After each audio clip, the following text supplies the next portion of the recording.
오늘 한 달 전에 담임 목사님하고 약속을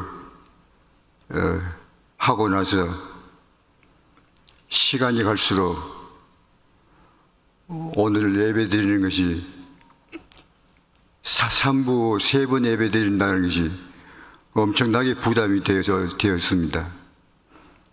그래서 취소할까 몇 번 망설이다가도 모처럼 한번 약속한 것인데 가서 얼굴이라도 봐야지 하는 마음으로 오늘 이렇게 왔습니다.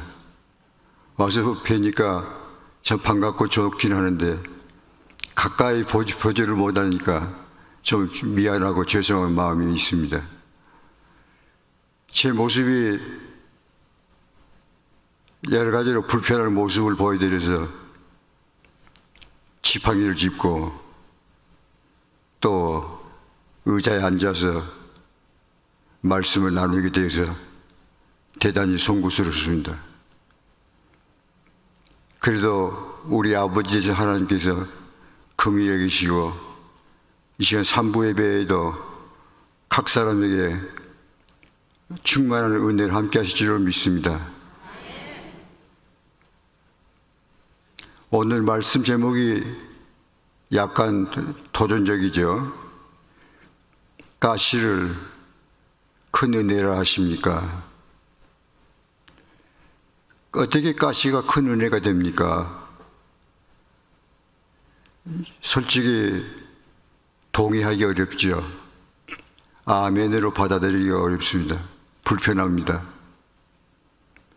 가시가 없는 것이 은혜지, 가시 없는 삶이 축복이지, 어찌 가시가 큰 은혜라고 할 수 있을까요? 그러나 본문 말씀은 받아들이기 어렵지만 이 말씀을 가시가 큰 은혜라고 고백할 수만 있다면 우리의 삶이 대단한 변화, 풍성하게 될 것입니다. 본문 말씀은 아시다시피 사도 바울의 유명한 가시에 대한 간증입니다. 이 바울의 고백은 바울 사도만의 간증이 아니라 우리 모두의 이야기입니다. 우리 가운데 가시 없는, 아픔이 없는 그런 분이 계실까요?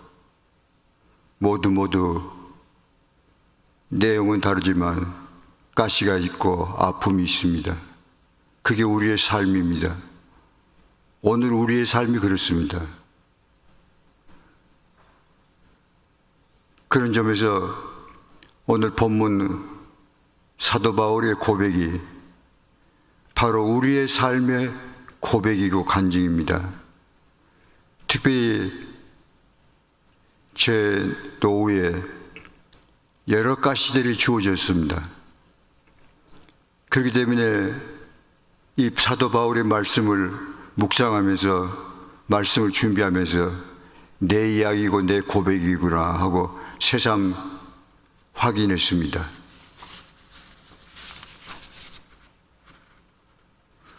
바울 사도는 우리들과 마찬가지로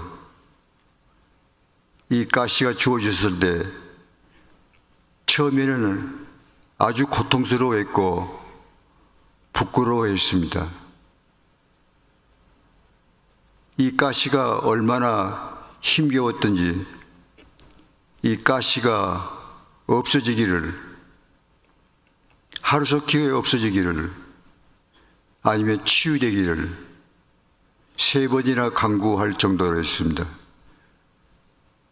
바울이 3번 간구했다 하지만 어찌 3번뿐이겠습니까? 날마다, 순간마다, 걸음마다 아픈데, 힘들고 괴로운데 많이 기도했을 것입니다. 그런데 하나님은 거절하셨습니다. 가시를 품고 살아라, 더불어 살아라, 그게 은혜다 하셨습니다.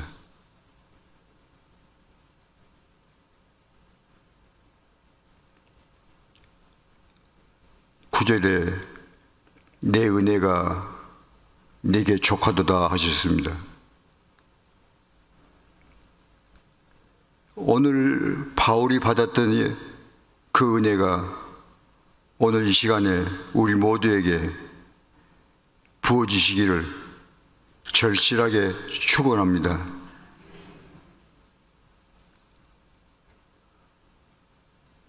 오늘 특별히 사랑하는 형제자매 여러분 가운데 시급하게 치유되어야 될 아픔이 있는 분들에게 오늘 특별히 하나님의 치유의 손길이 같이 하시기를 축원드립니다.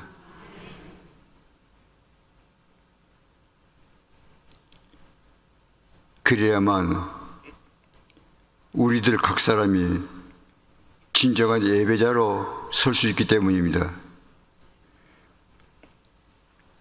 지금 나의 삶 가운데 여러 가시들이 있는데, 아픔들이 있는데 어떻게 아멘 할 수 있겠습니까?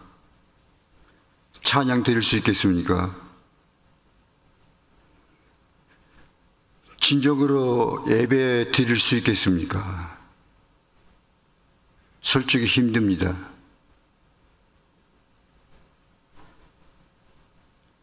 이 가시 때문에 우리의 삶이 고통스럽고 원망과 갈등, 낙심, 여러 가지 죄책감이 순간순간 가슴을 짓누르는데 어찌 예배자로 설 수 있겠습니까? 이것이 오늘 우리 모두에게 주어진 현실입니다. 제 이야기를 조금 하겠습니다.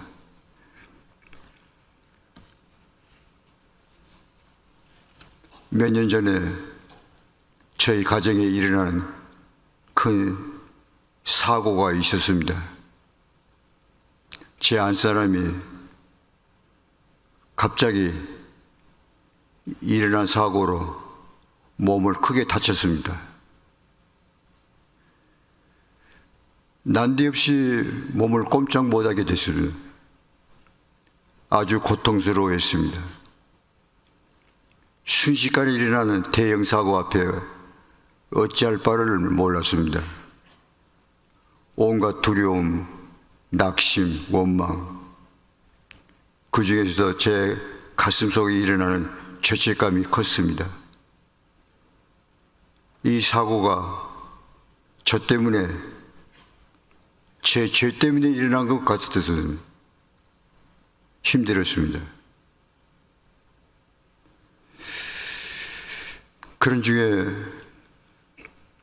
저희 두 사람이 마음을 모았습니다.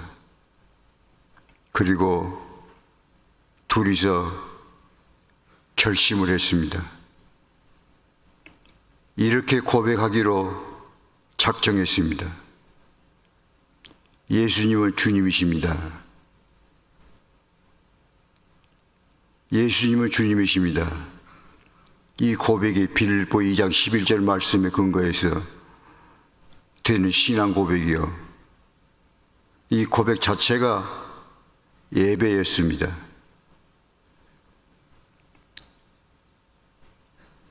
예수님께서 나의 삶을 주관하신다는 고백입니다. 갑자기 난데없이 일어나는 큰 사고지만 이 사고 가운데도 하나님의 뜻이 있으시고 하나님의 주관하심으로 일어난 사건이라는 고백입니다.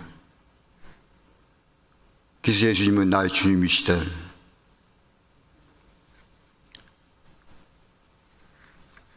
고통스러워하는 사람 앞에서 이런 고백을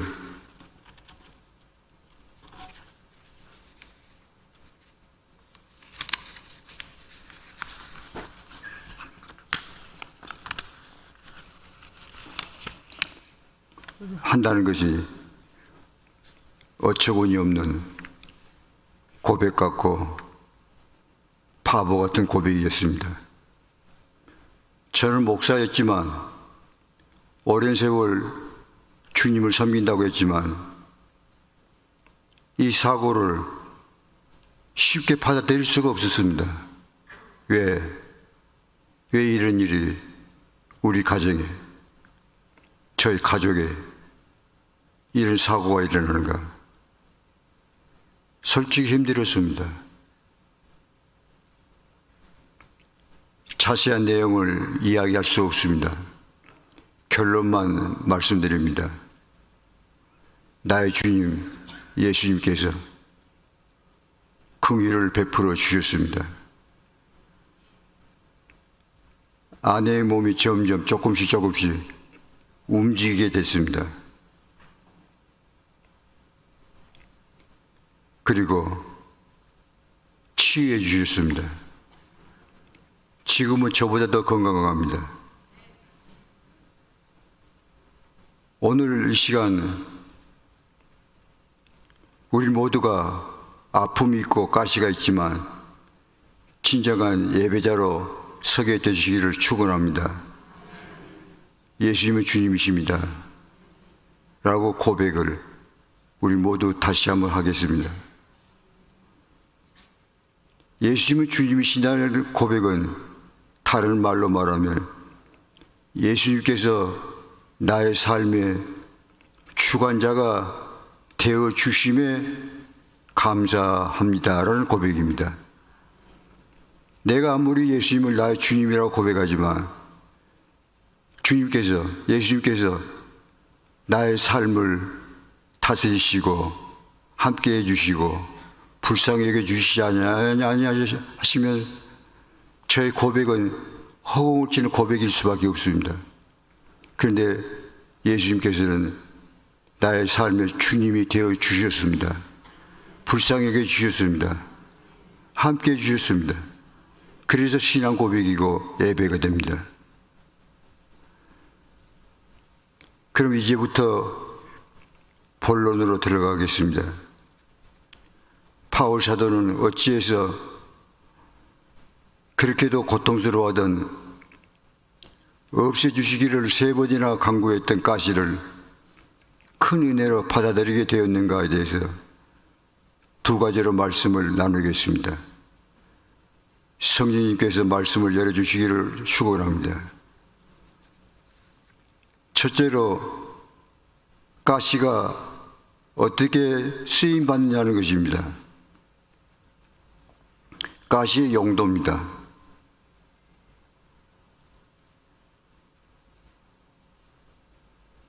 바울에게 가시가 주어진 이유가 있었던 것입니다. 그게 중요합니다. 왜 하나님께서 사랑하는 바울에게 가시를 주셨는지 그 이유를 말합니다. 이 가시가 구체적으로 어떤 것인지에 대해서는 언급이 없습니다. 원어는 스콜로포스라는 건데 가시라는 의미도 있고 말뚝이라는 의미도 있습니다. 7절에 보면 이 가시를 사탄의 사자, 사탄의 도구라고 했습니다. 고통스럽다는 것입니다. 갈라디아 4장 13절 14절 보면 이 가시에 대한 언급이 잠깐 나옵니다. 육체의 약함이라고 했습니다. 바울의 몸에 어떤 문제가 생겼다는 것입니다. 바울의 몸에 일어나는 어떤 고약한 문제가 얼마나 고약했든지 바울을 만나는 사람마다 바울의 모습을 보고 업신여겼다 했습니다. 무시했다는 것입니다. 보잘것없는 사람으로 취급을 했습니다. 그만큼 바울의 몸의 상태가 남보기에는 이상스러운 것이었습니다. 어떤 분은 바울이 간질병을 앓았다고 해석을 하기도 합니다. 시도 때도 없이 거꾸러지는 바울의 모습이 다른 사람 보기에는 보잘것없는 모습으로 보인 것이 저게 사도냐? 사도의 모습이 어째 저런 모습이냐? 덕이 안 되는 것입니다. 사도가 교회의 덕이 되어야 될 텐데 오히려 사도가 교회의 짐이 되고 만 것입니다. 그것이 힘들었던 것입니다. 내가 내 몸이, 내 모습이 하나님께 영광이 되어야 될 테고 다른 사람에게 덕이 되어야 될 텐데 다른 사람에게 짐이 된다는 것이 견딜 수 없는 부담이었습니다. 그런데 바울은 왜 이런 가시가 자기에게 주어졌는지에 대해서 하나님의 긍휼하심으로 점점 깨닫게 되었습니다.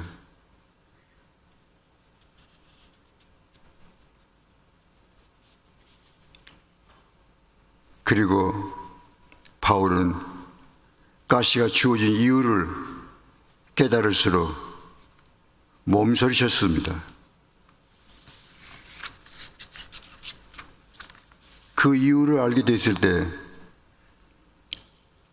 바울이 그 이유 때문에, 가시가 주어진 이유 때문에 얼마나 통회했는지 모릅니다. 우리가 잘 아는 대로 바울 됨에 있어서 결정적인 사건은 다메섹 도상에서 부활하신 예수님을 만나 뵌 사건입니다. 바울이 부활하신 예수님을 만나고 나서 거꾸로졌습니다. 변화됐습니다. 그런 바울에게 다메섹 도상 사건처럼 결정적인 사건이 일어난 것입니다. 그것이 바로 가시였습니다. 그 가시가 왜 자기에게 주어지는지 그 이유를 알게 됐을 때 바울은 처음 예수님 만나서 통회하고 가슴을 두드리고 슬퍼했던 그만큼 바울은 애통하고 통회했던 것입니다. 그러면 도대체 바울에게 어떤 문제가 있기에 가시가 주어졌을까요? 7절에 고백합니다. 이상한 고백을 바울이 하고 있습니다. 우리 7절을 같이 보시겠습니다. 여러 계시를 받은 것이 지극히 크므로 너무 자만하지 않게 하시려고 내 육체에 가시 곧 사탄의 사자를 주었으니 이는 나를 쳐서 너무 자만하지 않게 하려 하심이라 라는 고백을 하고 있습니다. 바울이 지금 7절에 두 가지 고백을 하고 있습니다. 하나는 여러 계시를, 큰 은혜를 받았다고 고백합니다. 분명히 바울은 여러 계시를 받은 사람입니다. 복음에 대한 계시, 십자가에 대한 계시, 종말에 대한 계시 등등 바울 서신 13개 서신을 보면 바울이 받은 계시가 얼마나 엄청난 계시인지 기록이 되어 있습니다. 그런 은혜를 입은 바울이 어떤 사람이 되었던가 놀라운 이야기를 합니다.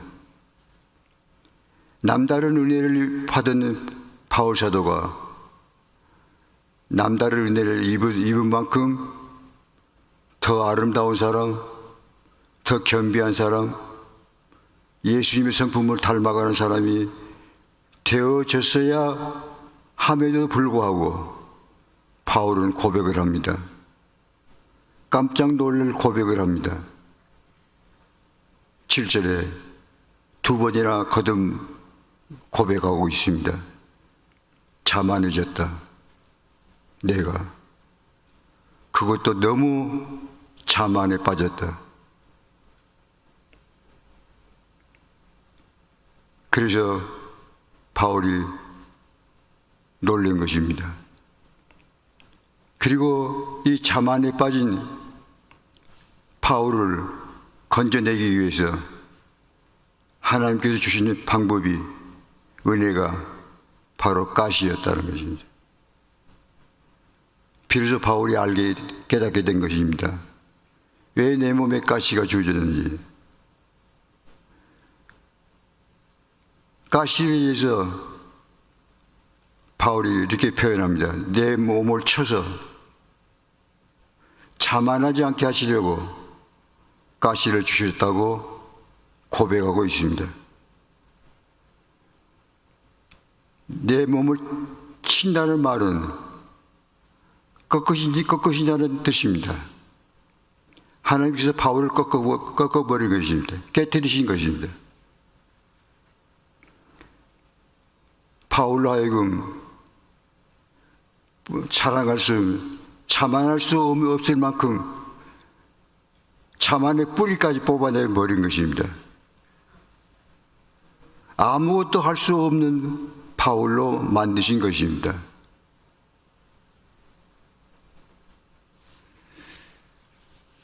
이 대목에서 제 고백을 조금 드리겠습니다. 어느 날 밤중에 일어난 사건입니다. 잠을 자는데 숨을 쉴 수가 없어요. 심장이 멈추려고 했습니다. 순간 엄청난 두려움이 몰려왔습니다. 죽음. 이렇게 죽는구나. 숨을 쉴 수가 없으니 두려움이 엄습했습니다. 어찌할 바를 몰랐습니다. 방법이 없었습니다. 이대로 심장이 멈추는가. 그 순간 조그마한 음성이 들려왔습니다. 까불지 마라. 내 힘으로 사는 것이 아니다. 내 것이 아니다. 숨 쉬는 것도 은혜이다. 모든 것이 은혜야. 네가 아니다. 뽐내지 마라. 자랑하지 마라. 그렇게 깨닫게 하셨습니다. 순간 통곡이 터졌습니다. 울었습니다. 밤중에 자다가 울었던 것입니다. 자랑할 것이 내게는 전혀 없구나. 지금까지 살아온 것이 모두가 은혜였구나. 내 것이 아니구나. 내 힘이 아니구나. 내가 목사가 돼서 이런 일 저런 일 했지만 그것도 은혜였구나. 내 것이 내 힘이 아니었구나. 그렇게 하나님께서 저를 꺾으셨습니다.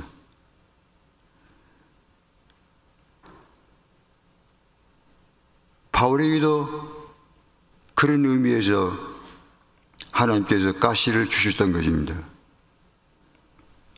저는 조금 이해가 됩니다. 바울의 심정이 그렇구나. 바울이 왜 그렇게 울었던가, 통회했던가. 값없이 은혜를 받은 몸이 더 겸비해지고 더 아름다운 모습이 되어야 될 텐데 자만에 빠졌다는 사실이 너무도 부끄럽고 죄송스러웠던 것입니다. 그래서 비로소 가시가 나를 살리시는 큰 은혜였구나 하고 받아들이게 된 것입니다. 바울이 비로소 바울 된 것입니다. 바울 되면서 두 가지 사실. 첫째는 담에색 도상의 사건, 부활하신 주님 만나는 것. 두 번째는 바로 이 가시 사건입니다. 이 두 가지 사건이 바울이 바울됨에 있어서 하나님이 베풀어 주셨던 큰 은혜였습니다. 형제자매 여러분, 이것이 바울만의 이야기겠습니까? 바울의 가시는 바로 우리들의 이야기고 우리들에게도 가시가 주어진 이유는 똑같습니다. 저는 고백합니다. 저도 많은 은혜를 받았습니다. 그러면서도 교만했습니다. 자만했습니다. 뽐냈습니다. 내가 의로워서 그런 줄 알았습니다. 내가 경건해서 그런 줄 알았습니다.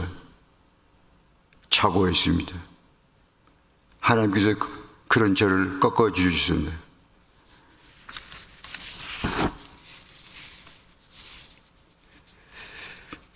이제 바울이 가시가 큰 은혜인 것을 알게 된 두 번째 이유입니다. 이렇게 깨지고 부셔진, 꺾어진 바울에게 있어서 마음의 눈이 또 하나 열리게 됐습니다.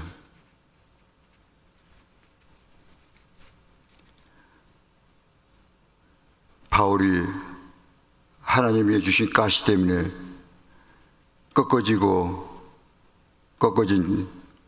다음에 바울은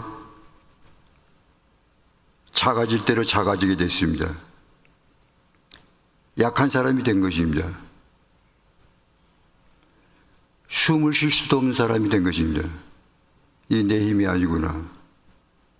그만큼 약해진 것입니다. 모든 것이 은혜였구나. 그러면서 주어진 은혜가 오늘 본문 가운데 유명한 고백이 또 하나 있습니다. 내가 약할 때 강합니다.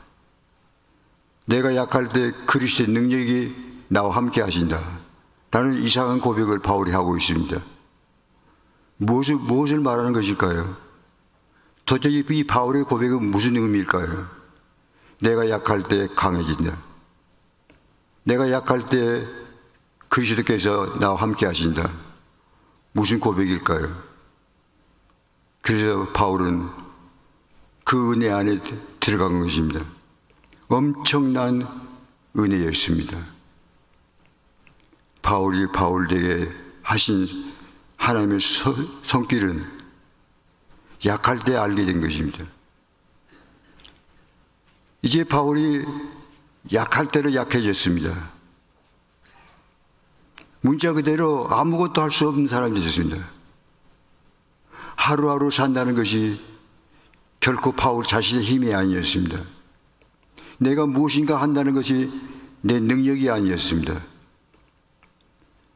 약해질 대로 약해진 바울이, 작아질 대로 작아진 바울이 붙잡는 것, 의지하는 것, 다시 일어설 수 있는 힘을 어디서 얻을 수 있는가요? 그 바울이 의지하는 마지막 순간에 가장 약하고 약해질 대로 약해진 바울이 붙잡는 한 가지, 바로 그것을 말하고 있습니다. 바울이 고백합니다. 내가 약할 때 바로 그 순간에 그리스도께서 함께 하셨습니다. 바로 그것입니다. 하나님께서 바울을 왜 약하게 만드셨던가? 왜 가시로 꺾으셨던가? 바로 바울이 진정으로 하나님을 붙잡는 믿음의 손길, 믿음의 고백, 그 자리에 들어가게 하기 위해서였습니다. 그 순간에 바울이 부를 수 있는 이름, 의지할 수 있는 것 하나 주어졌습니다. 그것은 바로 예수님이십니다. 예수님의 보혈이었습니다. 하나님께서 최근에 여러 가지 힘들고 어려운 가시 사건 때문에 힘들어하는 저에게 열어주신 은혜가 바로 이 부분이었습니다. 저 혼자서 힘들고 어려울 때 내가 의지하는 이름, 내가 의지할 수 있는 한 가지, 그건 예수님의 보혈이었습니다. 히브리 10장 9절 말씀, 예수의 피를 힘입어 성소에 데려갈 담요를 얻는다. 성소에 데려간다는 말은 기도한다는 거죠. 예배한다는 의미인데, 내가 어떻게 되어야 비로소 기도가 되고 기도가 나오고 또 하나님 받으신 기도가 되는가? 예수님의 이름, 예수님의 보혈 밖에 없었습니다. 감사하게도 제가 약하고 약한 모습으로 예수님의 보혈을 앙망할 때마다 제 평생에 요즘처럼 예수님의 보혈을 의지한 적이 없었습니다. 순간순간 오늘도 예배드리면서 1부, 2부, 3부 예배드리는 순간순간 예수님의 보혈을 의지했습니다. 예수님의 피를 의지합니다. 그렇게 예수님의 보혈을 의지하고 나갈 때마다 하나님의 아버지께서는 기억해 주셨습니다. 돌아보셨습니다. 형제자매 여러분, 다시 일어서십시오. 어떻게 해야 일어설 수 있을까요? 어떻게 이 가시를 다시 은혜로 바꿀 수 있을까요? 예수님의 이름, 그 이름을 부르십시오. 그리고 예수님의 보혈을 의지하십시오. 예수님께서 십자가에 못 박으시고 흘리신 보혈은 바로 나를 살리시려는 은혜였습니다. 예수님의 보혈을 의지하는 사람은 하나님께서 결코 잊지 않으십니다. 만나주십니다. 정확하게 만나주십니다. 그리고 손을 내밀어 주십니다. 다시 세워주십니다. 일으켜주십니다. 이 은혜가, 이 가시 은혜가 사랑하는 성도 여러분 삶 가운데 날마다 때마다 순간마다 함께 하시기를 축원합니다. 기도하시겠습니다. 가슴에 두 손을 모으십시오. 바로 이 시간에 하나님께서 가시의 은혜를 부어주시기를 기도하겠습니다. 하늘에 계신 아바 아버지 보시옵소서. 이 자리에 예배하는 자들을, 저희 각 사람을 보시옵소서. 예수님 이름으로 나왔습니다. 예수의 보혈을 의지합니다. 예수의 피를 의지하는 저희들을 만나 주시옵소서. 저희 각 사람 머리 위에 치유의 손을 얹어 주시옵소서. 괴로웠던 가시가 찬송으로 바꿔지게 하시고, 두려웠고 낙심되었던 가시가 감사와 찬송이 되게 하여 주시옵소서. 바로 이 시간에 이 자리에서 치유의 은혜를 부어주시옵소서. 다시 일어설 수 있도록 몸과 마음과 영을 새롭게 하여 주시옵소서. 예수 이름으로 축복하고 기도하옵나이다. 아멘.